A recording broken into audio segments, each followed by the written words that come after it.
I can hear you. Trump is now president of the United States. Why are men and boys struggling? And what should we do about it? In a world of chaos and our attention is being pulled in different directions, the Pursuing Truth podcast is seeking the solution by having authentic conversations that are aimed to impact culture. Welcome back to the Pursuing Truth podcast, everyone. It has been like 2.5 months since I recorded an episode. But fortunately, today I have my mother with me, so we're going to talk about anxiety and depression and a few things revolving around that. But before we dig into that topic, it's really important that you guys understand we are not clinical psychologists. No.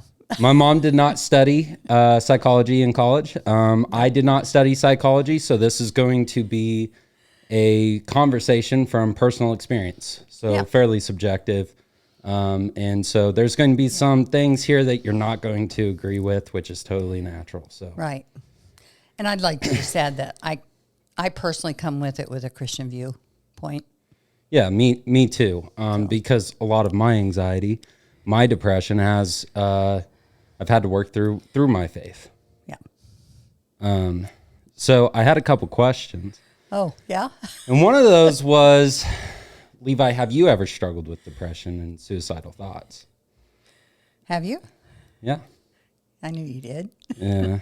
And one of those things is like, I think throughout my early 20s, I was trying to find somebody to fill the void of, not necessarily a father figure, but fill that void of relationship in my life through a woman.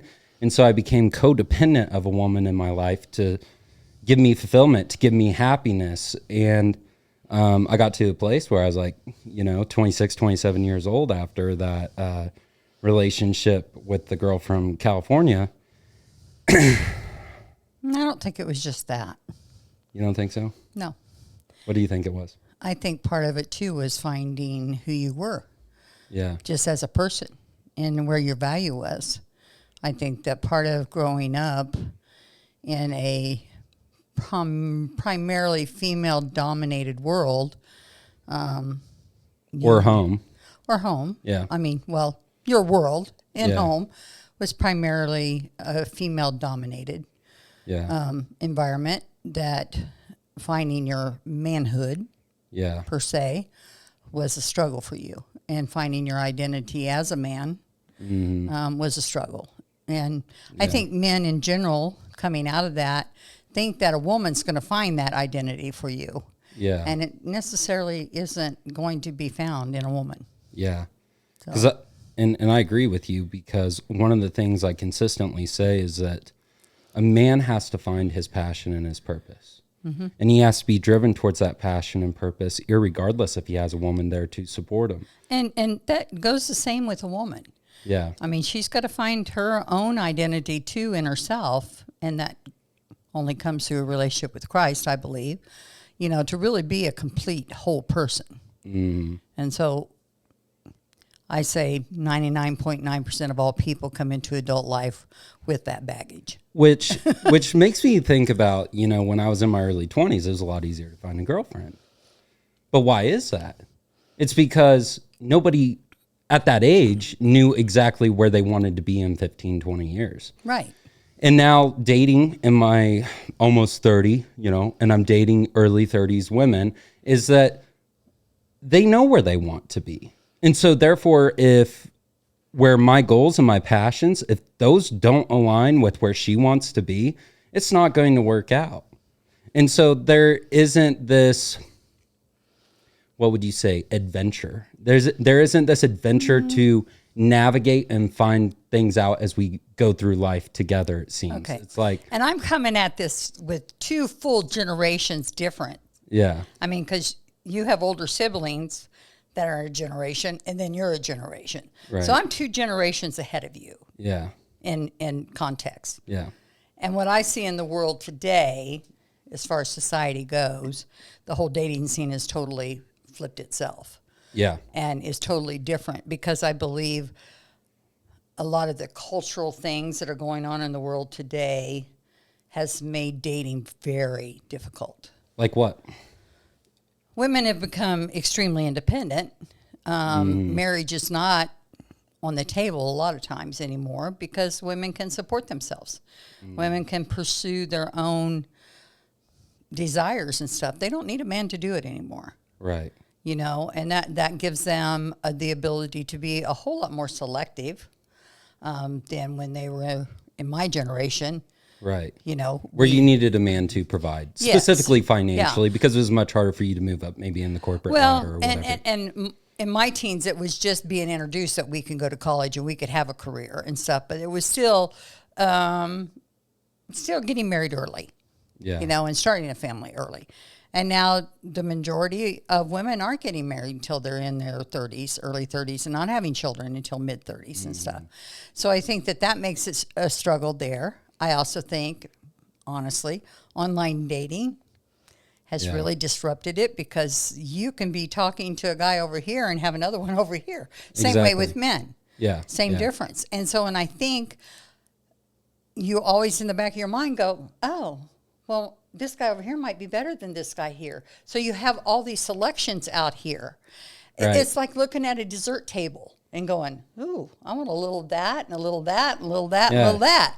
And so making a decision and making that commitment has become a whole new ballgame. Yeah. So, and then from the man perspective too, so there's social media and direct messages on Instagram. And so a woman can get all these messages from these guys and she sees all those options of desserts out there per se. And so how as a man do you stick out from the crowd? And maybe this guy over here has a more fit body. He's got a couple more inches on you, Where like for me, like I'm not in the best shape. Like, let's be honest. I'm not, I don't have like 18-inch biceps and I don't have a 6-pack or anything like that. But the way that I've structured my life and the way that I've been effective showing up financially is in ways that a lot of other 29-year-olds haven't done. And I'm not saying that to brag. I'm saying that in the context of I can't share that because I don't want to brag about it. I've done very well for myself. But that's how I stand out, in my opinion, when it comes to finances, right? Because I'm not this premier physical man. But then there's this other side to it as well as like, well, values and character. I pride myself on living by what I say that I'm going to do. I try to show up and be effective in all ways that I say. If I say that I'm going to do something, I try to be intentional about showing up and doing that, being intentional and living a life of integrity. And it seems that in today's culture, that isn't something that is really popular. But then there's also this other side to it that women are asking for a man that's like that. But then there's this other side to that as well of, well, if you're wanting a man that's integrous, or do you have the capacity to appreciate him when he's in your presence? Well, no, but we're not going into that deep about dating and stuff, right? We're talking about depression and anxiety. Right. The dating scene can create a lot of depression and anxiety. I think that can. But I'd like to encourage you this, or anybody out there in the dating scene. Right. Define who you are. Mm-hmm. Introduce yourself as you are. Right. And let that be. Cut to the chase immediately. Yeah. I mean, you don't have to go into depth, but just find your main principles of who you are. Right. And present that. Yeah. If somebody is curious, they will seek it out. Exactly. And that's ultimately what I found that I seek is if she's curious. But in context of all this is about what led to my depression was loneliness, right? In my singleness, I didn't know how to be alone. Right. I didn't know how to find joy. And I was struggling with that.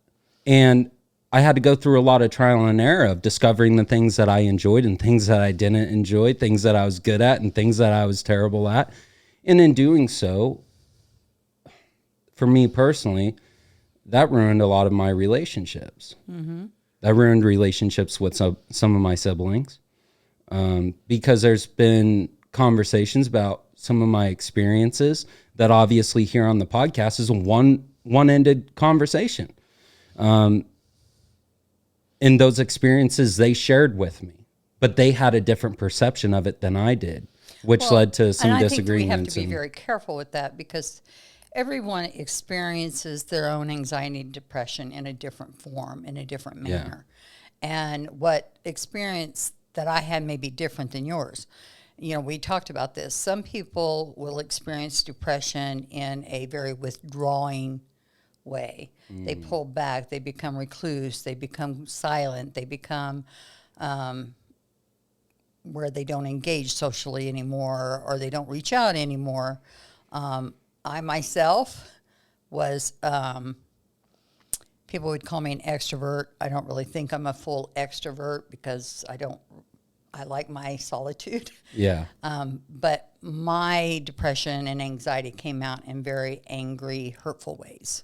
And that was an expressive outwardly part of, I seen the inward depression that my mother was. She became more introverted, more reclusive in a way and stuff. And I just, and I didn't like that. So I think I became more outwardly and never looked at it as a depression. Yeah. I just looked at it as I had anger issues. But I didn't see it as depression and anxiety. But really, in all honesty, that was your coping mechanism. That was my coping anger. mechanism was the anger and stuff. But the depression was still there, but I just did it differently. And so we have to be careful about that, you know, and in our family, because we had a large family. I mean, let's be honest, everybody in our family has coped differently. Yeah. Even though all of us have dealt with the same kind of traumas, right? But each one of you have dealt with things differently. And having that mutual respect allow us each to deal with it differently has been a hard thing for some of us. Yeah. And I think, you know, even for myself, it's been hard to deal with each one of you kids in a different way. Yeah, because some of the siblings are reacting to things a lot differently than per se I have in the past. You know, it makes me think of, well, before I get into that, I want to talk about when I was depressed a little bit more and go a little bit more into detail about that. So as I said, it was a result of loneliness and my codependency of a woman in my life. And one way I started to orient myself was in August of 2021 was I'm going to do this podcasting thing. You know, I need a reason to wake up in the morning, something that drives me, something that I've put a lot of thought into. I grew up listening to a lot of Rush Limbaugh, Sean Hannity. I listened to John MacArthur and John Piper. I always enjoyed the practical side of things. You know, when my sisters and I would be at Grandma's house and we'd be watching TV, they wanted to watch Disney Channel while I wanted to watch Modern Marvels on History Channel. Like, that's just the way I've always been. And so when I'd be listening to these conversations with John Piper, John MacArthur, or Sean Hannity, or Rush Limbaugh, I was like, you know what? I could add to that conversation. I think that I could potentially add a perspective to that somebody could draw from. And I knew that at 26 years old, and I'm struggling with this depression in August of 21, well, podcasting seems to be a way that I can express some of those thoughts and opinions. Do you think it was partly you needed a voice? And I needed a voice. I needed position, you know, because I felt that everything I was doing, even though I was working a very honorable job, it still felt meaningless. You know, like there was nobody I was coming home to. There was nobody I had influence with. There was no responsibility outside of paying my mortgage and my bills. And I found myself playing video games, drinking all the time, and trying to mitigate these feelings of loneliness through temporary gratifications that I could have in my life.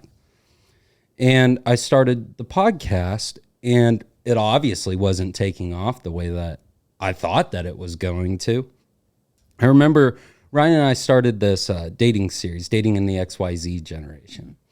And it's funny because Ryan and I talk about that now, and obviously we were depressed. We were a little bit bitter and resentful about women, and we were attacking those conversations from that underlying bitterness and resentment, which ultimately is what kind of drove the wedge in a lot of my relationships, is because where my heart was at the time was hurt. And I didn't recognize that at the time. I saw it as, no, I'm going to tell you what I think and what I believe and blah, blah, blah, blah. But really, there's a substructure to our beliefs a lot of times, and that is our underlying feelings and thoughts that are much deeper than what we are communicating. And that was the underlying bitterness and resentment. And so that ruined some relationships. And I'm about 3-4 months into podcasting, and I worked this call at work, and it was a suicide. And I remember at that time, Mom, I wanted to kill myself. Like, I wanted to end it all. I remember you calling me about that. Yeah. What was your response? It made me sad that you had felt that way. But I don't know. I don't think that I felt like, oh my God, he's thinking about suicide. But I was thankful that there was that pivotal moment that you realized that you were having those thoughts, and they were serious thoughts. Mm-hmm. And that incident turned your mind around. Because when I worked this call, I walked into that hotel room, Mom, and The Matrix is on the TV. If you've ever watched The Matrix, it's, numbers falling on the screen, and the theme song is playing, and that was on the TV, which kind of sucks because that's one of my favorite movies, and that scene particularly ruined that movie for me, you could say. And on the bed was the man's ID, and his phone was laid out. And he's in the corner of the room. I won't get into details on that. But his wife is calling him as we make entry into the room. And I look down at that phone, and the first thought that came to my mind was, who's going to tell my mom if I did that? And I don't think I've ever told you that. But I was like, how could my mom handle losing another son? And that drove me, that made me realize that.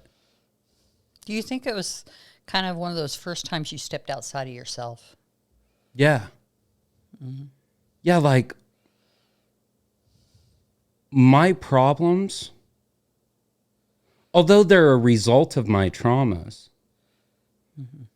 it's how I've chosen to perceive them. Mm-hmm. Right? Like, I failed to look at the simple, basic aspects of life that I can be grateful for. Mm-hmm. I have a mother that loves me. I have food at home. I have a full-time job where I'm able to be self-sufficient and independent. And all of these things are a blessing. Mm-hmm. And even the drive to be able to show up and be effective in those areas of my life has been something that God has implanted on my heart, that I want to do better than what I experienced. Mm-hmm. And so even in that was a blessing. And so there became this moment of gratitude and stepping outside of self. Right? Like you brought up. I was reading that book, Ego is the Enemy, by Ryan Holiday. And I got the whole series. I got Discipline is Destiny and Courage is Calling behind me. But that book also made me step outside of myself to see, wow, all of this stuff about my failures in relationships and me not feeling fulfilled and all of this is really a matter of my perception. Right. And I believe, honestly, that's where I had to come to. Mm-hmm. Is that moment in my life that, honestly, just to fall before the Lord and go, man, mm-hmm. my life is so messed up. And I got to figure out why I think the way I think, why I perceive things the way I perceive them. Right. And what God really showed me was it was really all of my perception. Mm-hmm. Is all on how I was reacting to the very things in life that everyone deals with. Mm-hmm. There's not anyone that you're going to meet that hasn't dealt with some kind of trauma in their life. Mm-hmm. Yes, is there people that have dealt with one thing worse than what you have? Yes, right. But all of us have felt the pain of what we've dealt with. Of the human experience. Of the human experience. And you cannot gauge one person's pain over the other person's pain. Right. It's still pain. Yep. You know, I mean, am I grateful for some of my pain being different than somebody else's pain? Sure. But we all still have it. And so, you know, when the Lord really started showing me those things and my perspective of what my trauma was and then why I reacted, it really was a reflection of what was going on in my own self and my own perspective of things. And when I started seeing that and learning to accept it, and one of the big pivotal point for me was forgiving my parents. And forgiving my parents in the sense of they will never be the people in my mind I built them up to want to be. Right. And loving them where they were at, because you know what? They became parents with the baggage that they were given to. Yeah. And with the trauma that they were given to. Right. And so, you know, and that made a world of difference in my relationship with them. Right. Now, did I still set up boundaries with them? Sure I did. You know, I had to put those boundaries up that when I started feeling hurt or pain from them, I could stop it so that I didn't take on more garbage from them, I guess you'd say. But I learned to love them and love them where they were at. And I'm grateful for that, because those last years before they died, I had great relationships with both my parents. And so I'm grateful for that. But it also gave me a different perspective of the pain you kids had and stuff. So it really did change my perspective. Now, to say that I didn't have other moments of anxiety and depression, sure, you still have those moments. It's part of being a human being. We're built that way. Right. God gave those emotions to us. Yeah. But it's what we do with those emotions is where we get victory. And so that's kind of what I like to talk about as we go through this, because we're not going to all cover it tonight. Yeah. But, you know, I think about times, well, let's just go over Valentine's Day just this last week. And you called, and I said that I had read something, and I'm going to read that at the end of our time. But I had read something, and I said, Levi, this is really cool, what I read. And I says, is it not the truth? And we talked about it a little bit. And I said, one of the thoughts I had that day, it's Valentine's Day, which, you know, everybody in the world is all about Valentine's, but there's always that group of people that hate Valentine's Day because they either don't have a boyfriend or a girlfriend. And that reminds them. And it's a reminder that you're single. Yeah. But there's other things too. Like I told him, I said, Valentine's Day is a sad day for me because Caleb was always, since he was old enough, probably about 15 years old, he always would come to me and he says, Mom, you have a date yet? Because I was a single mom, the majority of you guys is raising. Yeah. He'd come to me and say, do I have a date yet? Which, no, I never had a date. And he says, okay, you're my date. And he would take me out to eat every Valentine's Day. And even after he started dating his girlfriend that he had at the time in his later teens and early 20, he would tell her, my mom's my date until she gets a boyfriend. Yeah. And so he always took me out on Valentine's. So I told you, I'm sad on Valentine's Day because Caleb was always my date. But I would stop and say, you know, I'd get up that day and go, why am I feeling so kind of out of sorts, a little moody, a little depressed? And I go, well, yeah, I'm going to miss Caleb today. But I identified it. I could identify that emotion. And I knew what to do with that emotion. And I knew that tomorrow would be a better day. And it was okay to be sad that day. Right. It was okay for me to miss Caleb that day.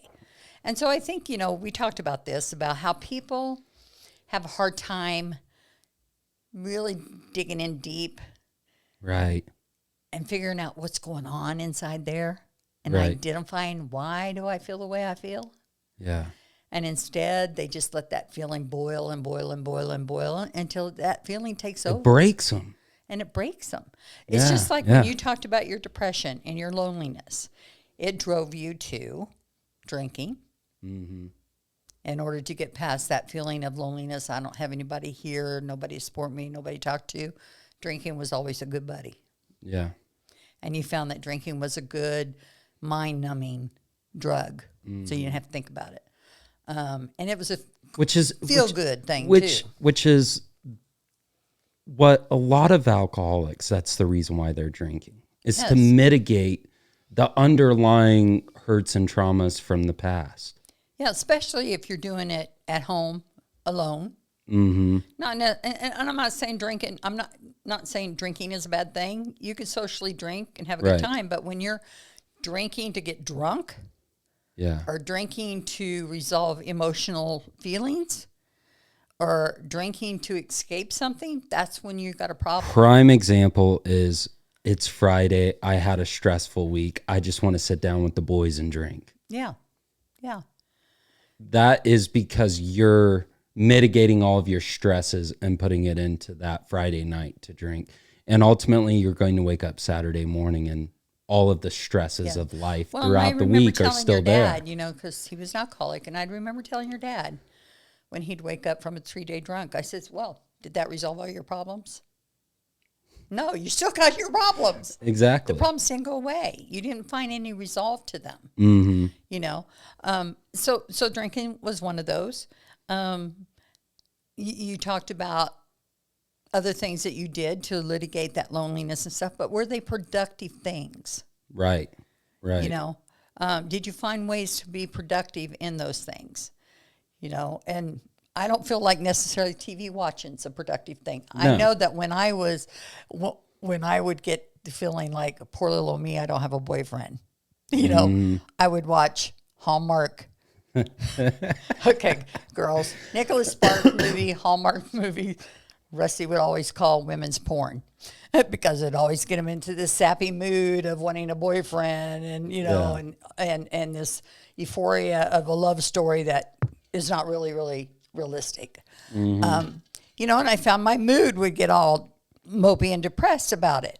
So I quit watching those things because all it would do was get me moody and depressed that I didn't have someone in my life that loved me and would treat me like those men on TV did. Right. You know, and so you have to think about the things that you're doing that are sabotaging those feelings. Yeah.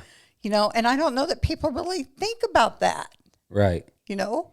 Like if you're upset, you're anxious and you're depressed, and you know deep down that you are not showing up in your life in aspects that, like, I knew that this is what I wanted to do.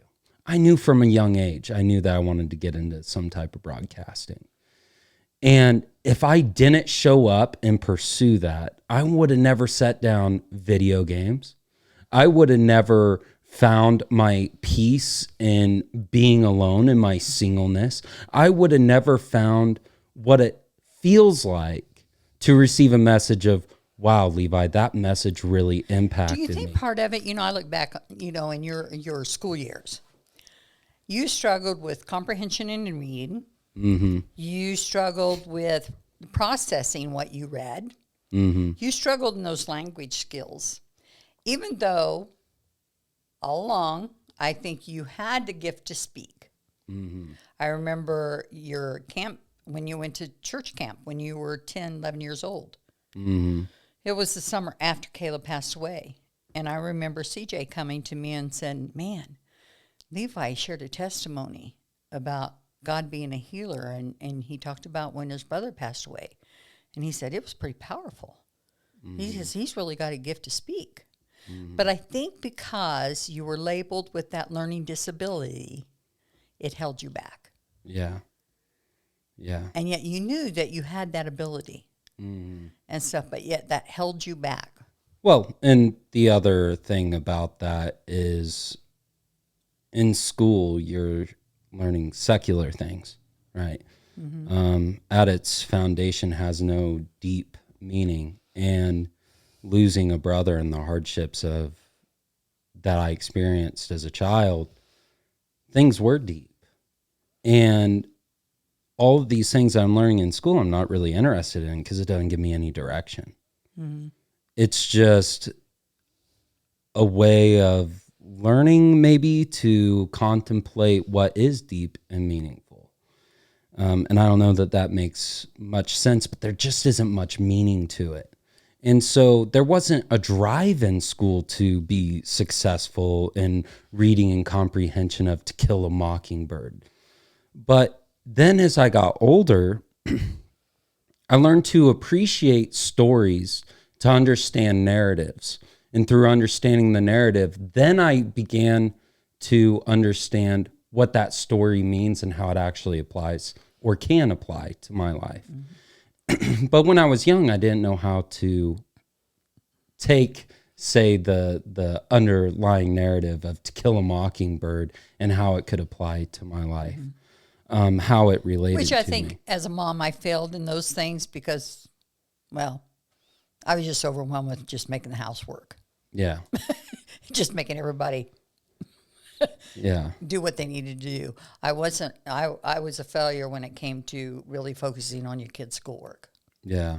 You know, I was more of a, let's get the house clean. Let's get a meal done. Let's get the laundry done. Let's get this done, you know, and not so much in ever focusing on where you guys were in your schoolwork. Did you get your homework done? Well, yeah, maybe. I just copied my friends. You know, is your grades maintaining a passing grade? You know, but I had to find. But the point is I had to find what I was passionate about, and I could excel in what I was passionate about. And I think for most people, that is what's so important, is that you find what you're passionate about. Yeah. And you pursue that, and you show up in those things instead of showing up watching the Hallmark series or for guys playing video games all day. Like when I think of video games as men, because I used to be this way, I used to play video games all the time, was I'm competing in an artificial world, right? Like whether that's achieving this new gun on Call of Duty. I want to get it gold. So I got to kill X amount of, people in the game, and I got to have X amount of headshots and this and that. Like I have all of these goals in this game. And so I'm pursuing that. But when I began looking at life as in the real world, I can have goals too. And so I can show up in the real world and compete in my passions to pursue those very goals. And what I learned was, well, I got to set down the video game if I'm going to show up and be effective in real life. So, but how do you explain that to somebody that wants to be a professional gamer? Right. And that's been one of the reasons why I don't talk about it that often, is because there are those people that want to be a professional gamer per se. And I get that. But to me, that's kind of like Brock at a young age, middle school, I think, says to me, I want to be an NBA player. Is that correct? Mm-hmm. Okay. Professional basketball player. Okay, Brock. What's that going to take to get you there? Right. Are you disciplined to get there? Yeah. He lacked the discipline. So I kind of blew him off because I knew him. I knew that, yeah, you might be good at playing basketball, but do you have the drive and the discipline to get you there? Right. He didn't. Yeah. Now, as a parent, could I have forked out the money to get him into leagues and push? I didn't feel like that was my responsibility until I knew that he had the commitment to get himself there. Right. Even being a professional gamer, do you have the commitment to do what you need to do to get yourself there? And I have a prime example of this. I have a really good friend that his passion has always been to become a professional gamer. And I remember at 27 years old, we had this conversation, and I'm like, dude, you're still playing on the Xbox One. You're not streaming.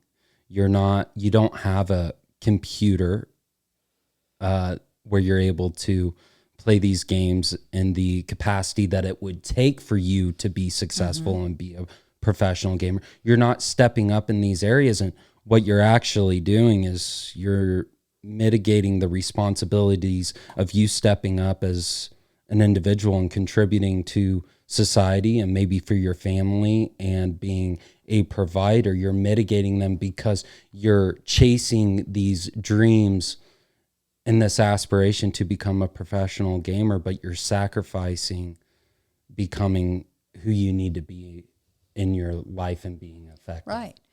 I mean, was he looking at how he can become that professional player? Was he entering tournaments? Was he entering competitive type things to get him there? Right. You know, I mean, and that's where you got to look at. You don't want to squelch somebody's dream, but you got to give them the ability to look at the full picture. Do you have what it takes to push yourself to get there. Right. I met an 18-year-old this last week, and one of the questions I asked this person was, what do you do for hobbies? What's your interest? What do you do in your free time? Yeah. Nothing. And that's what concerns me with the young people today. They're so engaged in their TikTok, their Instagram, their, but what do you do to engage in things that when you do hit a wall of depression, anxiety, despair, what do you do that can make a shift in that attitude? Yeah. And that's what concerns me in the young people today. Right. Well, and we have all these distractions. I mean, Yes. whether that's Yes. social media or it's playing the video games.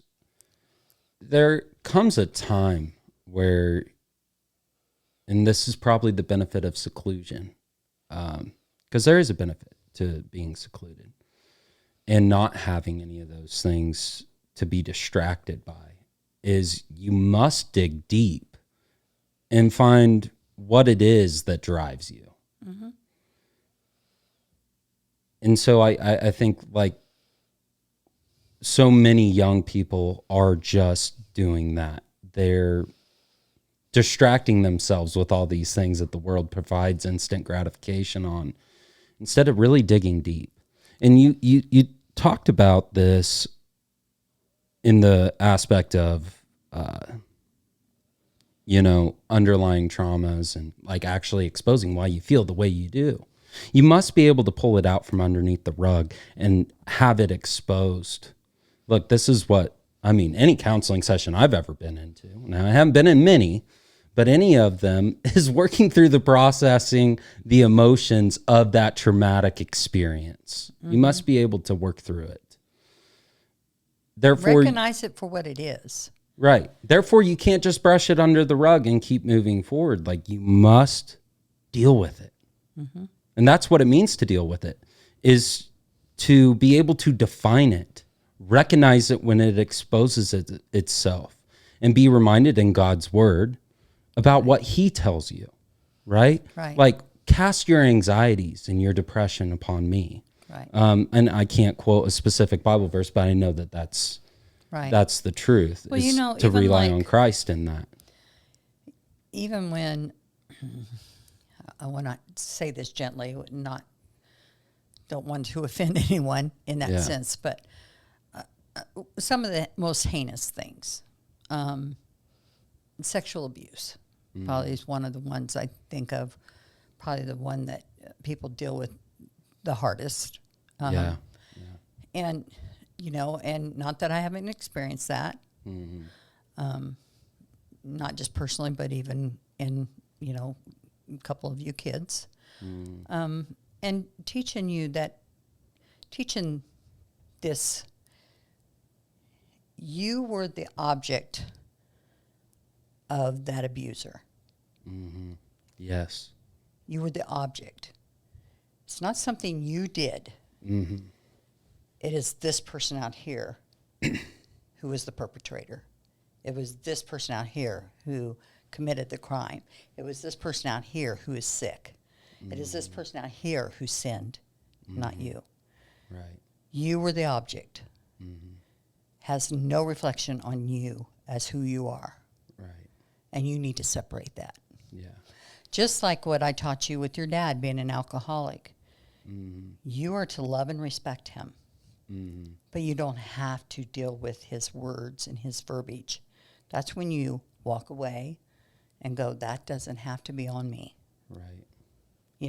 And so teaching yourself and looking at your traumas from your childhood and breaking that apart from who you are and how you played in that part and who that other person's part was. And once you can make that separation and put you in the right perspective, and then you look at that and forgive them of their action against you. Doesn't forgive them for what they did, but letting it go so it doesn't hold you captive. Right. Well, let's talk about a substructure of that, because the instant knee-jerk reaction is to say, well, why would God allow that to happen to me? We live in a fallen world. But what does that mean? We live in a world where there's sinful people who do wrong things. Yeah. And hurtful things. And People terrible have things. And people have free will. free will. Yeah. And it's not that God allowed it. Right. It's people have a free will to do it. You know, but it is really up to us what we do with it when it happens. We can choose to take the road of victim and allow it to destroy our lives. Destroy you, and specifically destroy your life through bitterness and resentment Yes. about the trauma. Yes. Becoming Yes. the victim of bitterness, resentment, trauma, driving us into depression, anxiety, Anger, the negative emotions. all the negative emotions. Or we can take what happened to us, give it to the Lord, and use it for the benefit of others.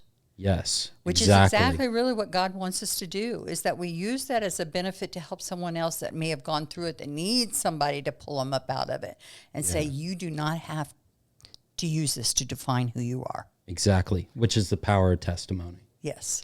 Which is the whole premise of this podcast. Yes.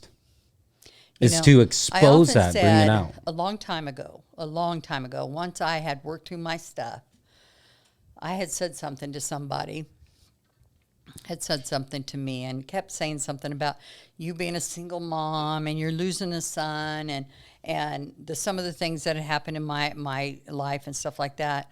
And I stopped that person and I said, look, when I introduce myself to somebody, I tell people my name, and I do not tell them my story until there's a moment in time that is presented to me that God says, your story will help this person with their lives. My identity was not in the fact that I grew up in an abusive home.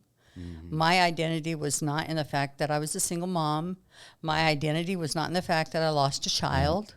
My identity was not in the fact that I had dealt with trauma myself. Yeah. My identity is in Christ. Yeah. Those were things that had happened and I endured.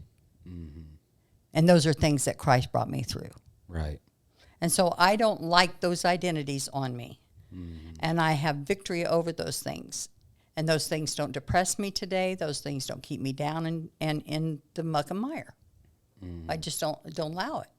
Yeah. Now, do I have days that sometimes memories come back or a trigger, as they want to call them? Yeah. Yeah. And I'll go, ooh, that was hard. Ooh, I remember that. But I don't have to be there no more. It gives you the ability to really empathize and understand somebody's feelings and emotions. And part of your experience leads to your wisdom, and through your wisdom is the calling to share. I think of King Solomon, for instance. He had everything. He's the richest man in the world, right? He had all the women. He had the kingdom. He had all the money in the world. But he got to a place where he found that all of it was meaningless. Specifically, I'm quoting from Ecclesiastes, that all these things that the world provides me is meaningless. Therefore, he shared his wisdom through Proverbs. And that's the reason why I love those two books of the Bible, Ecclesiastes and Proverbs, is because all of those experiences that he went through, he exposed them through the knowledge of what he had gone through and his wisdom to navigate and rely on the Lord, right? And in that, so many people who are struggling, people who need discipline, who need courage to step up and be effective in their lives, they pull from Proverbs, right? And even for me, I seek things out in Proverbs to understand.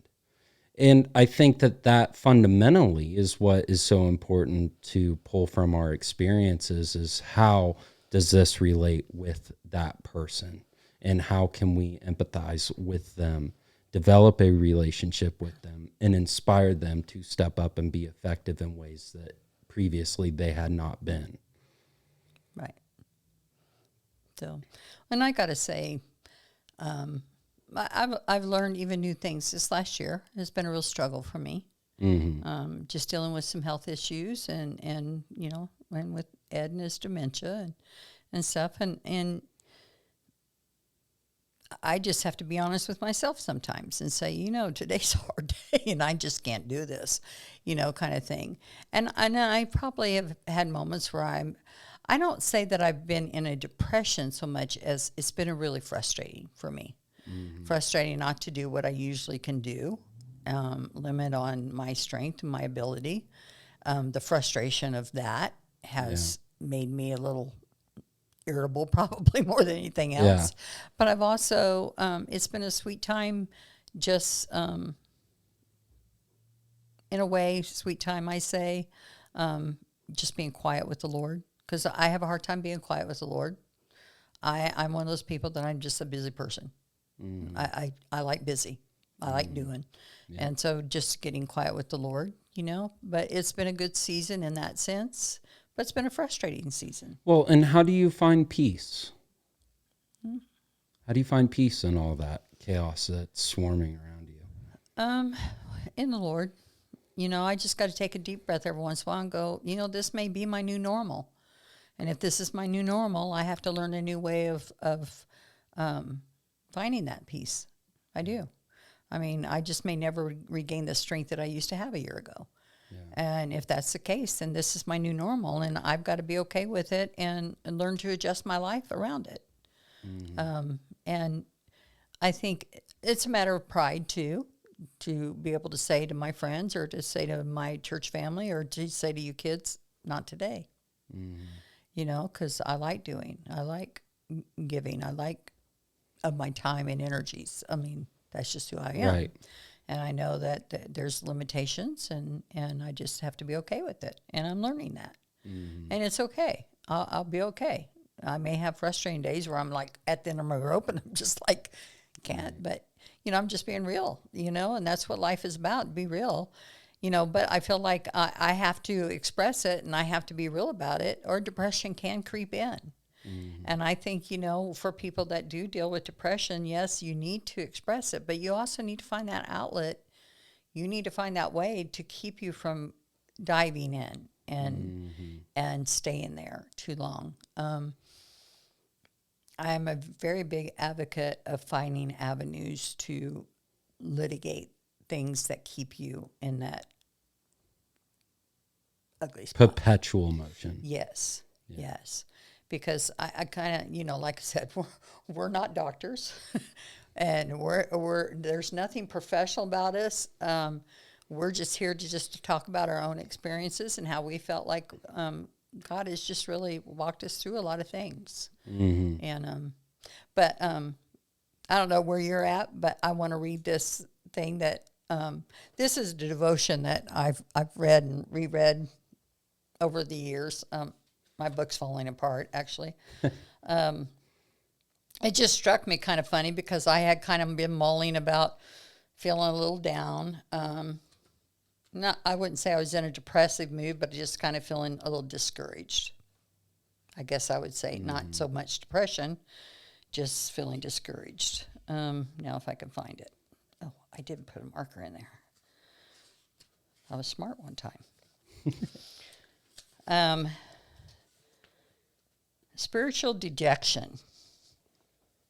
What does dejection mean? You're asking me a question that I do not know the answer to. Well, I kind of took it as depression or feeling out of sorts. Why don't you find that definition real quick before I even go into this? Okay. I meant to look it up.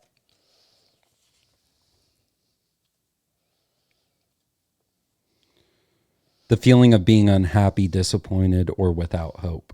Okay. Kind of thought that. So anyway, every fact that the disciples stated was right, but the conclusion they drew from those facts were wrong.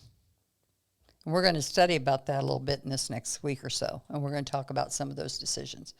Anything that has a hint of dejection spiritually is always wrong. So we're going to look into that. If I am depressed or burdened, I am to blame, not God or anyone else.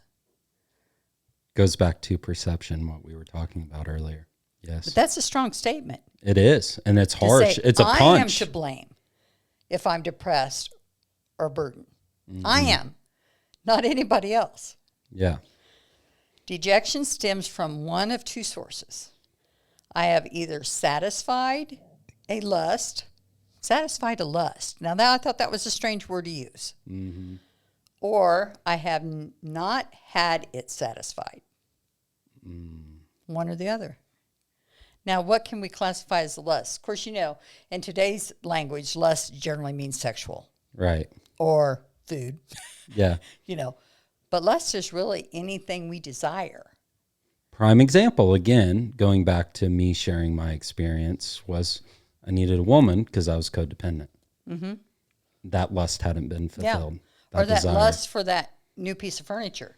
Yeah. Or that lust for that new jewelry. Or that lust for, you can put anything in there. Right. Okay. In either case, dejection is the result, that dejection, whether I've got it fulfilled or I didn't get it fulfilled. And I thought about that and I thought, well, how many times have we gone out and we bought that whatever we thought we wanted, or we got that whatever we wanted, whether it was a sexual encounter or a girlfriend or a piece of jewelry, and we go, oh, what's next? Yeah. That wasn't satisfying. We had got to have more. Yeah. Do we not live in that society today? Yes, absolutely. Okay. So you get what I'm saying. So it says, spiritual lust can cause me to demand an answer from God instead of seeking God himself who gives the answer. How many times, and I'm talking on a Christian level here, even unchristian, people have a tendency to call out to God when we're not getting something, even though if we're not a believer, we still go, God, why? Yeah. But how many times do we seek for an answer from him, but we're not seeking him? Yeah. We're wanting an answer from God, but we're not even seeking God, the one who can give us an answer. Mm-hmm. What have I done? What have I been hoping or trusting God would do? Is today the third day and he has still not done what I expected? Am I therefore justified in being dejected and in blaming God? How many times do we blame God if in day 2, after praying day 1, that we haven't gotten what we wanted? Mm-hmm. I feel that. Whenever we insist that God should give us an answer to prayer, we are off track. Mm-hmm. The purpose of prayer is that we get a hold of God, not of the answer. Ouch. Mm-hmm. Ouch. Is it possible to be well physically and to be dejected? Because dejection is a sign of sickness. This is also true spiritually. Dejection spiritually is wrong, and we are always to blame for it. We look for visions from heaven and for earth-shaking events to see God's power. Even the fact that we are dejected is proof that we do this. Yet we never realize that all the time God is at work in our everyday events and in the people around us. If we will only obey and do the task that he has placed closest to us, we will see him. One of the most amazing revelations of God comes to us when we learn that it is in the everyday things of life that we realize the magnificent deity of Jesus Christ. Did we just not talk about that?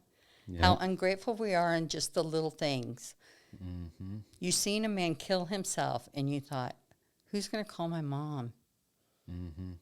And how grateful you were that you have a mom that loves you, mm-hmm. that you did eat that day, and you have a roof over your head. And how many times do we not grateful for that?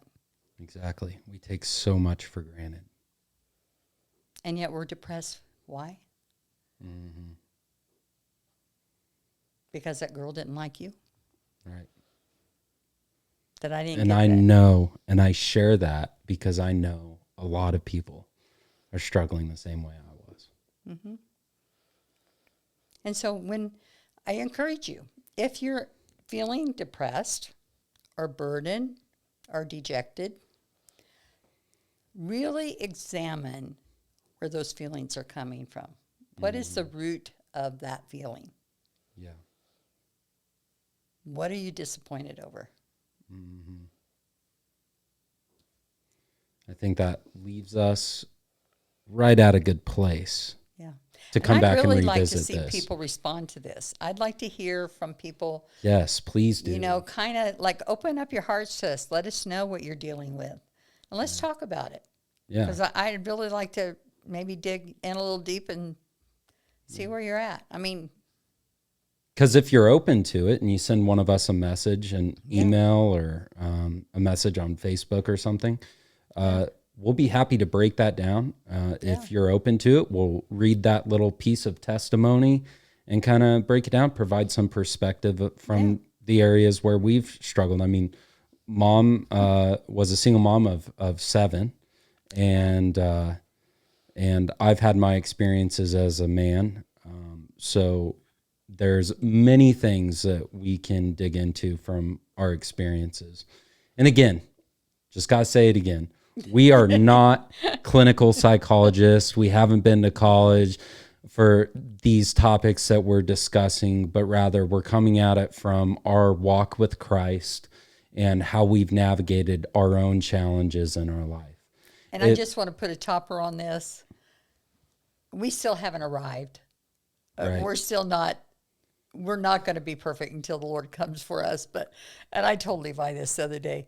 I still struggle with the same thing that I know better, and I know a good answer, and I know in my head I shouldn't, and I still struggle with knowing what I ought not do, I do. Yep, as Paul would say. Yes. What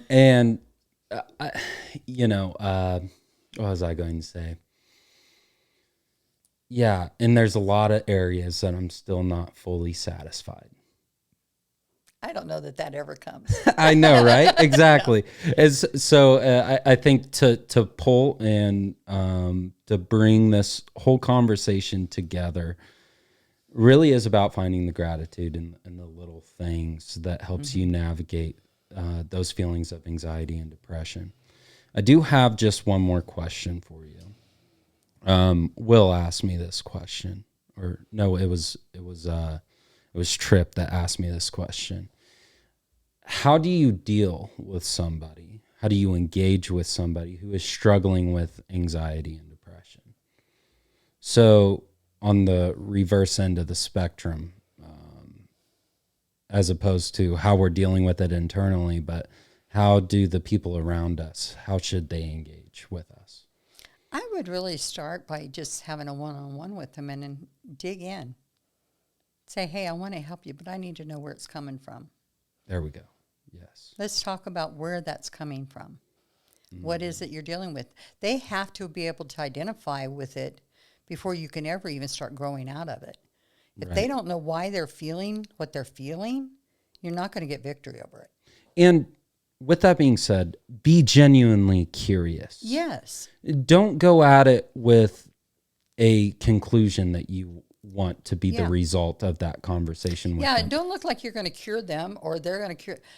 They need to figure it out.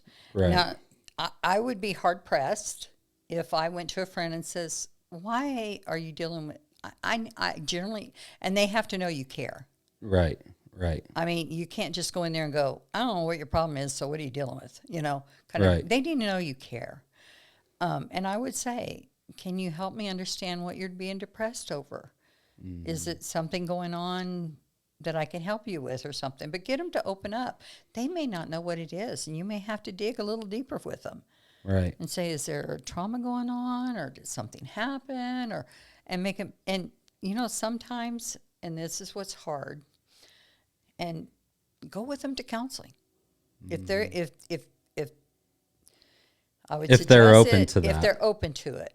And maybe even by talking to them, you can get them to a place of being open.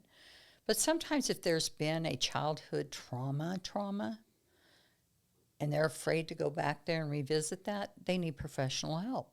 They just do.